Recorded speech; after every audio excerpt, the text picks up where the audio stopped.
Hello, and welcome to this edition of Coach's Corner, brought to you by My Game Day Collections, mygamedaycollections.com. They offer comfortable and alternative styles to women's and men's basic t-shirts and hoodies. They offer royalties on all gross sales. If there's up to maybe 8% off or 8% kickback to the schools that sign up with them. So that's My Game Day Collections and mygamedaycollections.com. This week we're pleased to, this edition, not week, I'm pleased to be welcomed by Roncalli baseball coach Jake Hoover. With baseball season Legion season getting started here, it's time to kind of get started with a little baseball talk. Coach, how are we doing today? I'm good, Mike. Thanks for having me on. Yeah, no problem. So you guys started, or you were one of the first things that were opened up. How's practices been going? I know what this weekend, tomorrow, today, something like that? Yeah, so we start out tomorrow in a tournament, but when practices opened up, it was a lot of change, a lot of different. Everybody was really excited to get going, but the way that it was going to look, we weren't exactly sure how that was going to work out. And so it took a little bit of work from the coaching staff and the kids of being flexible and understanding that things weren't going to be status quo and normals that we're used to, and able to get the work done that we needed to get done. And everybody's amped up and we're ready to go for tomorrow. How have kind of the workouts been? Have you, with the social distancing guidelines? I mean, basically baseball, you're kind of separate anyway, but is it weird to not like guys high-fiving or sitting next to each other in dugouts and stuff? I mean, that's just kind of odd. At least at first, I bet it was. Yeah, it's really different when no one can be in the dugout. When we go lift, everybody's got to have staggered times, and it just seems kind of separate, which goes against everything of team sports. You're trying to build camaraderie and trying to build your team up, and now it seems like everything's spaced out. We scrimmaged the other day, and everybody has to be spaced out, and then when good plays happen, scores happen, you have guys who are really excited, and then they're just like, oh, what do I do? And air high five, good job, and back out they go. It's just kind of a weird and different thing that'll be interesting to see how it unfolds as the summer goes on and games start to really get going. No Legion World Series, no regionals, no state championship stuff. Is it how different is that for you guys? I mean, do you still feel like there's something to play for, even though kind of the ultimate goal of winning a state title or advancing to regionals and whatnot isn't there? I think everybody's disappointed that we don't get an opportunity to play for our state tournament and beyond. But at the end of the day, I think our kids and our coaches are just really excited at the fact that we get the opportunity to play.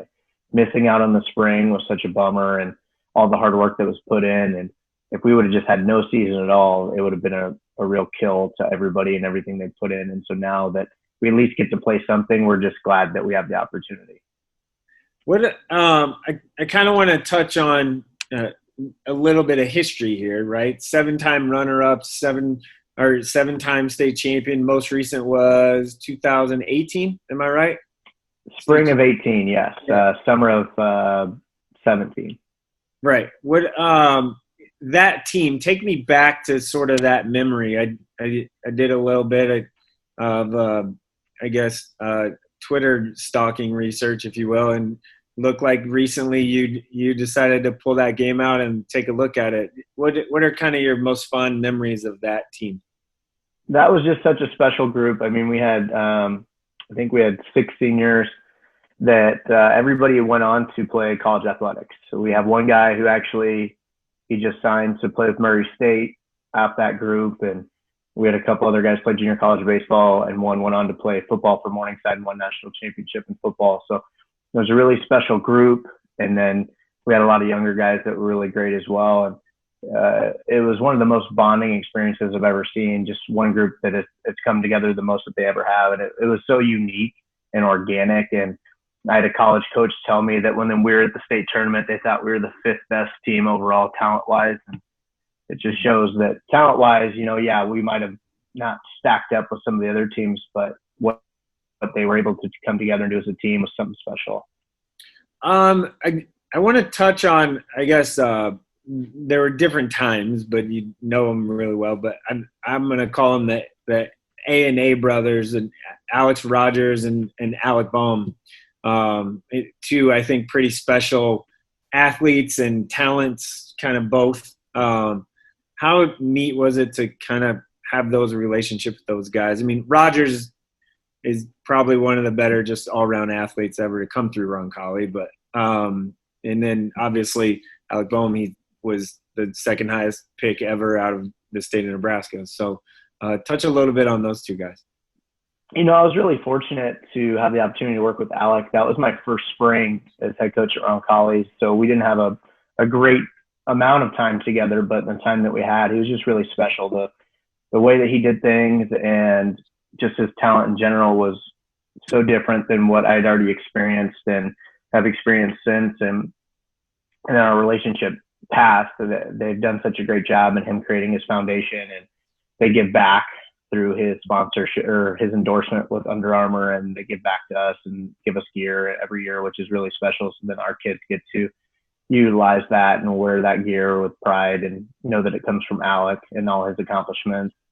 And it's really nice to stay in touch with their family. And Alex Rogers is, one of the greatest kids I've ever met, one of the best teammates, great student athlete. Obviously what he does in all three sports in high school is amazing. Mm-hmm. And right now he was tearing up junior college baseball. I think he had 6 home runs. He was hitting like 400 before they ended up shutting down their season and had a lot of Division I looks at the time. And so he's just going to keep getting better and better and have an opportunity himself to play Division I. And it was just really special and unique. I mean, we argue all the time at Roncalli who the greatest athlete, not only in Roncalli history is, which I say is Alex Rogers, but we say in Class B.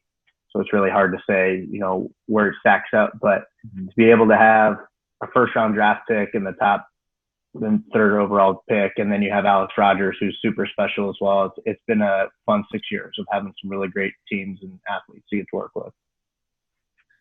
Okay, my one question. So Nolan Gosse, he plays baseball, right? Correct. Pitcher? He is a pitcher only, yep. That's a little intimidating, right? Yeah, it's funny. I told him that too. I said, when you see somebody who's 6'6", 280 on the mound, you're probably going to be in the box and take a couple steps backwards, so it'll help you out when you're on there. Yeah. That's a large human standing there throwing as hard as a little thing at your head. Or what exactly. And it doesn't help that he's got a little control issues too. So you got a really big presence who doesn't always know where it's going. Makes it even better. Right. What does the outlook kind of look like for this spring for you guys? I mean, what's the team or summer? I'm sorry, we're past spring on this. What is the outlook looking like for this summer? We're looking to get everybody as much time as we can to get as many reps as we can since we lost out in the spring. We want to honor those seniors since I think we have 7 seniors, 4 of them are going to go on to play college baseball as of right now.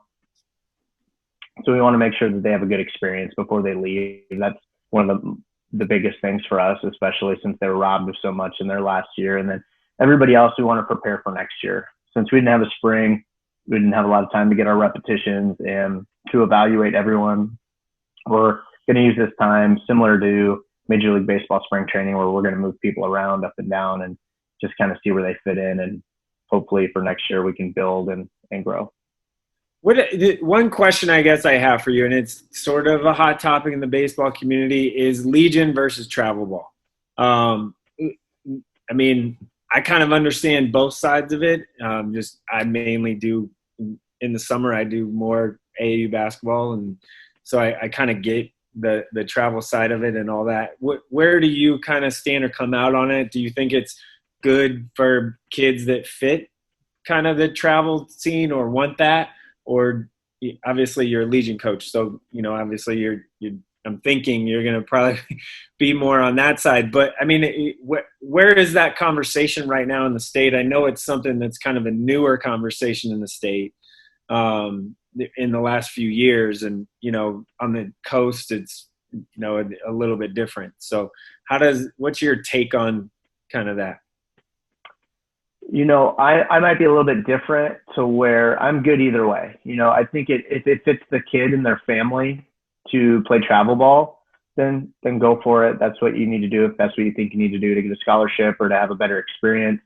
For a lot of kids, that might not be the way. I mean, if you talent-wise aren't going to go and show anybody anything at any of these tournaments or games or showcases, then it doesn't make sense for you to go and spend X amount of money to go and then show I throw 70 miles an hour off the mound and I'm slow to run into first base and I'm just an okay hitter, but it doesn't mean that you can't grow and learn and get better and get value playing Legion baseball. So I think you can succeed and be successful doing either one. I just think you got to figure out what's the best fit for you. And it's working together. I think there's a little bit of misinformation right now in regards to travel baseball in our own state. And so we have Legion coaches that get upset because they hear misinformation. And then you might, on the flip side, hear the travel ball coaches who hear that high school coaches are bashing them. And it's not necessarily that. I just think there's no cohesion in that. Mm-hmm. Not that there has to be, everybody can do their own thing, but I think there was a little bit more clarity. People could be on the same page and maybe help one another. Because I think at the end of the day, everybody just wants to help kids be successful and develop and either move on in this game or move on in life and go to school or play a different sport, but learn appropriately and have fun. Well, hopefully that's the goal for everyone, to help kids get better and move on in life. So we'll say that's the hope for everybody involved. One question, and maybe the last one here is, I always ask everybody on all these that I've done, who is not the most talented, but the favorite athlete that you've ever coached? That's a tough one. I would probably say Tommy Allitz was probably one of my favorites. Tommy Allitz, Creighton Sylvain would be in there. Tommy was a little bit different. He was in that first, he was a freshman my first year coaching, and his brother went to Roncalli, was an amazing athlete, and he had to follow in his shoes, and just the tremendous competitor that he was. And he actually scored our winning run in our state championship game. It's just the way that he fought, the teammate he was, what he brought out in other people was really special. And Creighton Sylvain, if I had to pick two, the kid was an absolute bulldog in the mound. He set almost all of our pitching records in the time that he was here, pitched in the state championship game that we won. And if I could go to battle any day with those two, that's probably who I would pick. There you go. That's perfect. See, I like those stories about, and then most of them have been kind of the tough grinder type of kids, and that's kind of the coach's answers. So, and I'm guessing you probably still have a relationship with those guys, right? Oh yeah, we're all really close. That's the nice thing about Roncalli. It's just one big family. It doesn't matter what happens. You all come back. Everybody talks. It's good stuff. Here's my one more last question here. So for baseball games, is the concession stand as good as it is for football, or is it kind of like a lighter version? I think it's better. Oh, what? Yeah, it's better. We do breakfast in the summer. You got to come on out. I mean, the mac and cheese with the pulled pork and stuff on top for football games. Pulled pork nachos. We got the gyros. We got it all in the summer. You got to come out, especially on Saturday, Sunday morning tournament games. We got breakfast burritos fired up. Nothing beats Roncalli's concession stand. No, it's not even close. Like, there isn't a second. Okay, I didn't know that, so now I'm very interested. Okay, well, when concessions open up, I'll have to let you know. You come on out to a game in the summer and get treated. Please do. I would go just for the breakfast. I really can't. Right. All right, Coach. Thanks very much. I appreciate it. Yeah, you bet. Thanks for having me on. Yeah.